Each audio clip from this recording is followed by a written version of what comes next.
Hi, this is Chris from Total Parts Plus, and today we have a 2013 Mazda 6 Touring wagon, stock reference number 5648. The shape runs from the 11th month 2012 through to the 5th month 2019. It has an SH 2.2 litre 4-cylinder twin-turbo diesel engine backed by an automatic front-wheel drive transmission. SH 2.2 litre 4-cylinder twin-turbo diesel engine.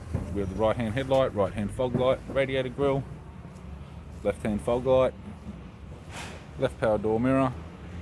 Left rear door has one small dent, left rear 17-inch factory alloy mag with a good tyre, left hand tail light, left tailgate garnish, tailgate appears to have no damage, factory fitted tow bar supplied with all bolts, brackets and loom, right hand tailgate garnish, right hand tail light, right rear 17-inch factory alloy mag with a good tyre, right rear door has one small dent, right guard has no damage, right door has no damage, right power door mirror, and a right front 17-inch factory alloy mag with a good tyre.